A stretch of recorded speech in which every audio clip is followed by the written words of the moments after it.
నమస్కారం. వచ్చిన ప్రేక్షకులకి ఓదెల నుంచి రాజేంద్రన్న విలేజ్ నుంచి వచ్చిన మీ అందరికి కూడా నమస్కారం. వేదిక ముందున్నటువంటి విజయన్న, సంతోష్ అన్న, మీకు పెద్దలందరికీ నమస్కారం. ఆ సింబా జర్నీ స్టార్ట్ అవ్వడానికి ముఖ్య కారణం ఉదయ్ భాను గారు అండి.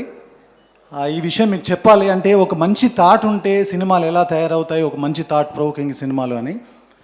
తను గ్రీన్ ఇండియా ఛాలెంజ్లో ఒక మొక్కను నాటి 3 పేర్లు సజెస్ట్ చేయమన్నప్పుడు ఆయన నా పేరు సజెస్ట్ చేశారు.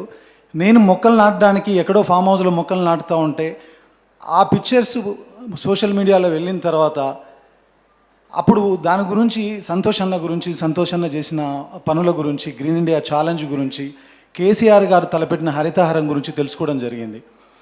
ఆ టైంలో, కరోనా టైంలో కూడా మనం అందరం ఆక్సిజన్ కోసం ఎంత సఫర్ అయ్యామో అందరికీ తెలుసు. అలాంటి టైంలోనే ఒక మంచి కాన్సెప్ట్తో కమర్షియల్ సినిమా ఎందుకు రాయకూడదని ఈ కాన్సెప్ట్, ఈ కథ రాయడం జరిగింది. సో ఈ రకంగా ఈ సినిమా రాయడానికి, ఈ సినిమా కథ రాయడానికి ఇన్స్పైర్ చేసిన ఉదయ్ భాను గారికి, సంతోష్ అన్నకి, కేసీఆర్ గారికి, వీళ్ళందరికీ మనస్ఫూర్తిగా ధన్యవాదాలు చెప్తున్నాను. ఇది ఓన్లీ బ్లడ్ షెడ్ లేదంటే ఎంటర్టైన్మెంటో, సాంగ్సో అలాంటి సినిమా కాదు. అలాగని మీ కమర్షియల్ ఎలిమెంట్ లేని ఒక మెసేజ్ ఓరియంటెడ్ సినిమా మాత్రమే కాదు, అన్ని సమపాలలో బ్లెండ్ చేసిన సినిమా.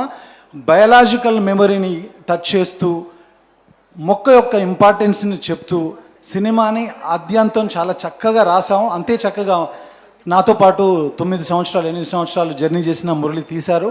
ఈ సినిమా మీ అందరికీ తప్పకుండా నచ్చుతుందని నమ్ముతున్నాను. ఆ తర్వాత చెప్పాల్సింది రాజేంద్రన్ అన్న. సినిమా కమర్షియల్గా ఉండాలి, బిజినెస్ కదా అని చెప్పినప్పుడు నేను ఆయనకు 4-5 కథలు చెప్పాను. అన్న, ఈ సినిమా ఇంత బడ్జెట్లో అవుతుంది, మీకు రికవరీ కూడా చాలా బాగుంటుంది, ఇంతలో చేయండి అంటే ఆ కథలన్నీ వద్దు అని వదిలేసి సింబా కథనే సెలెక్ట్ చేసుకొని, నేను సమాజం నాకు ఎంతో ఇచ్చింది, యాజ్ ఏ జర్నలిస్ట్గా నేను స్టార్ట్ అయ్యి ఈరోజు ఒక ప్రొడక్షన్ చేసే స్థాయికి నేను వచ్చానంటే నాకు సమాజం చాలా ఇచ్చింది. అదే సమాజాన్ని నాకు ఏమన్నా తిరిగి ఇవ్వాలి. నేను ఒక మొక్కనో 1000 మొక్కలో పెడితే అది మంచిగా జరుగుతుంది, కానీ దీని ద్వారా కొన్ని వేల మందిని, లక్షల కోట్ల మందిని ఇన్స్పైర్ చేయొచ్చు.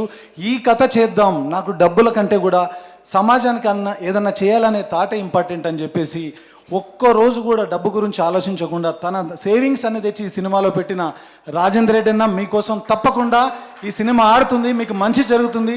ఇండస్ట్రీలో యాజ్ ఏ ప్రొడ్యూసర్గా మిమ్మల్ని తప్పకుండా అందరూ గుర్తుపెట్టుకుంటారు. సో ఆ తర్వాత ముఖ్యంగా థ్యాంక్స్ చెప్పాల్సింది రాఘవ్ గారికి, పూర్ణ గారికి, మా సంతోష్ అన్న గారి టీంలో ఉండేవాళ్ళు. మాకు షూటింగ్ టైంలో ఎక్కడ ఏం కావాలన్నా గవర్నమెంట్ తరపున మాకు సపోర్ట్ చేసి అన్ని రకాలు, ఈ సినిమాని తీయాలంటే 10-15 కోట్లు కావాలండి జనరల్లీ, కానీ ఎంతో సపోర్ట్ చేసి మీరు మంచి సినిమా తీస్తున్నారని మాకు సపోర్ట్ చేసిన పూర్ణ గారికి, రాఘవ్ గారికి ఈ సభాముఖంగా నేను ధన్యవాదాలు చెప్తున్నాను. అలాగే ఈ సినిమాలో చాలా సైంటిఫిక్ రీసెర్చ్ ఉంది.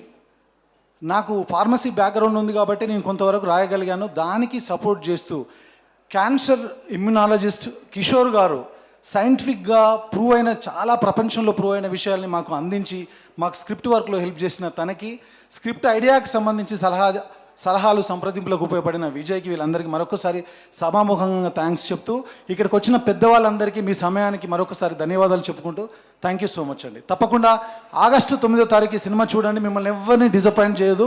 చాలా ఈ కథకి మీరు 100కు 100 మార్కులు వేస్తారు, అదైతే నేను ఖచ్చితంగా చెప్పగలను. Thank you so much.